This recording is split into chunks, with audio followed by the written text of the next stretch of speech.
আসসালামু আলাইকুম। যারা কোনো টেনশন ছাড়া কোয়েল পাখির ব্রুডিং করতে চান তাদের জন্য আজকে এই ভিডিওটা।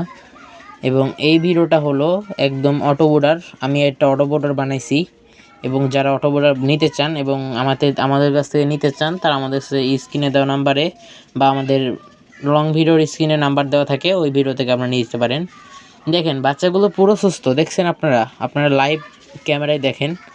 কোনো বাচ্চা বসে আছে দেখেন, দু একটা বাচ্চা ওই যে ঘুমাইছে, মানে তাপমাত্রা একদম ঠিকঠাক আছে, ও শান্তিতে ঘুম দিছে। দেখেন কোনো জড়ো করা হয়ে রয় নাই। দেখেন আপনি একটু দেখেন চারপাশে একদম ছড়ে ছিটে রয়েছে, কারণ তাপমাত্রা ঠিক থাকলেই আপনার সব ঠিক। তা আপনারা ঠিক করতে হলে এই যে আমাদের চাচাকে লাগবে। তো অটো বোর্ডারটা সবাই কিনতে পারেন। তাহলে আপনারা যে কেউ, যদি আপনি 10 বছরের ছেলের কাছে দিয়ে দেন, ও কোয়েল পাখি অনায়াসে ব্রিডিং করতে পারবে। কেন? কারণ পানি দিবে, খাবার দিবে, দেন শেষ। শুধু বুডারটা হলেই হবে। তো আজকে ভিডিওটা এ পর্যন্তই। ভালো থাকবেন সবাই, আল্লাহ হাফেজ।